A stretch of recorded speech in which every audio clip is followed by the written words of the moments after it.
If you are ready, please start your presentation. Thank you. Magandang umaga. I am Bertrand Viola from the Philippines. สวัสดีค่ะ I am Shipawan Marose from Thailand. Chumripsu, my name is Monpichamatana and I am from Cambodia. Ohayou gozaimasu. I am Noguchi today from Japan.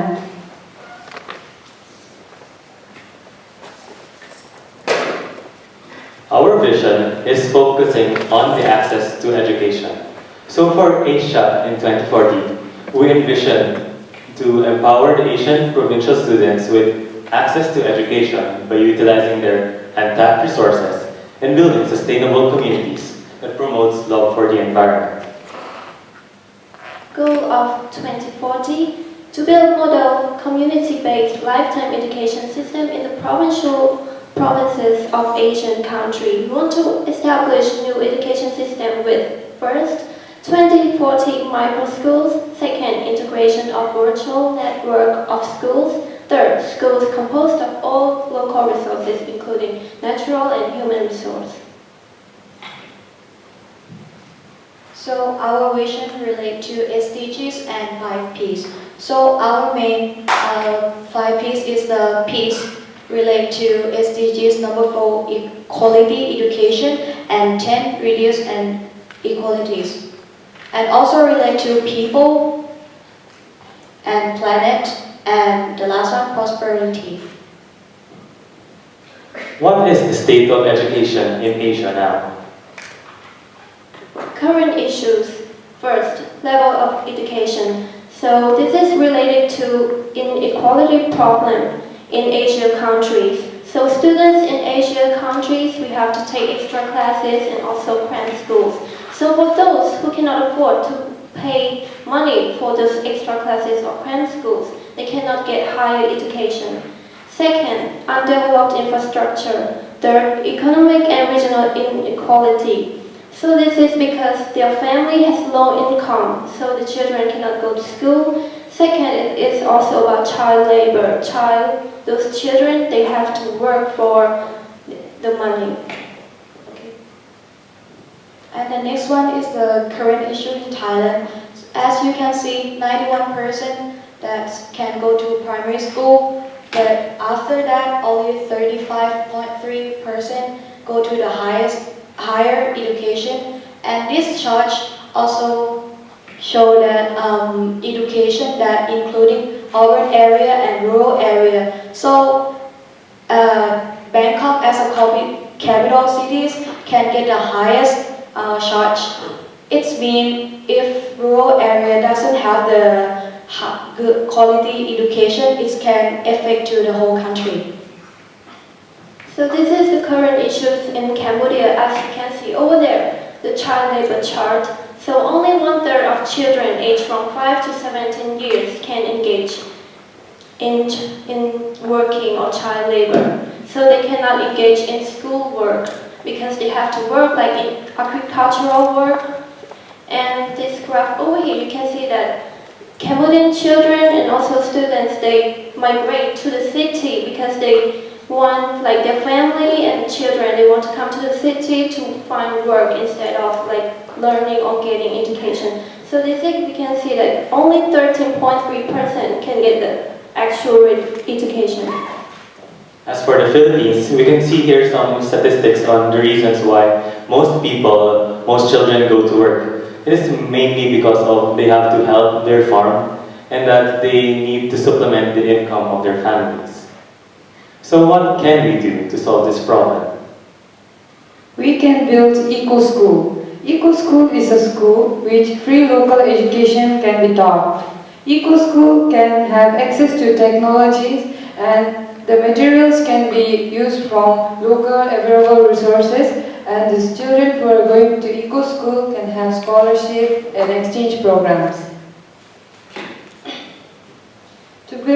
To build eco-school, different countries can contribute to build eco-school. Like from Japan can contribute advanced technologies for better education, and from Thailand and Cambodia, they can contribute bamboo for building the walls and making the chairs and the tables with bamboo. And from Philippines, they can contribute semiconductor for making some electronic devices like solar panels for the roof.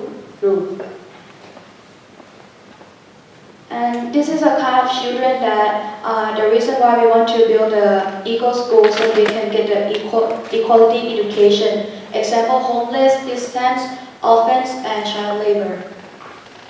And about teacher, we don't have to get more teacher. Less teacher is fine. We have to connect the internet between urban school area to the rural areas, so we can get the lecture from lifetime online course.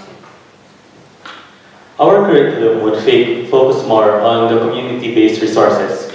We'd like to ask, which learning style interests you more? Do you want the boring, indirect experiences in lectures like this? Or do you want direct experiences like in the rural communities? That's why we think that the rural students have more potential for interest in education since they're exposed to the resources. That's why we propose this society with the eco school at the center. This portion shows the prosperity cycle because they will use their local resources to maximize the resources and become more self-sufficient. First, like for example in the Philippines, the average family size is that there are 5 children. If only even one child decides to become a scientist, there could be more rural scientists to go to research and development to find alternative uses for their conventional food. For example, in the Bicol region, we discovered adlai, which is an alternative use for rice, but it has gluten-free. And then these new researchers can create new jobs, like for the farmers, for more industries. And then the profit can go back to the local community and help support the eco school.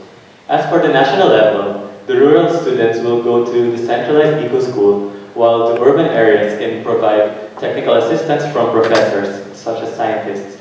And lastly, at the international level, we think that there could be international cooperation among the countries by sharing their local resources.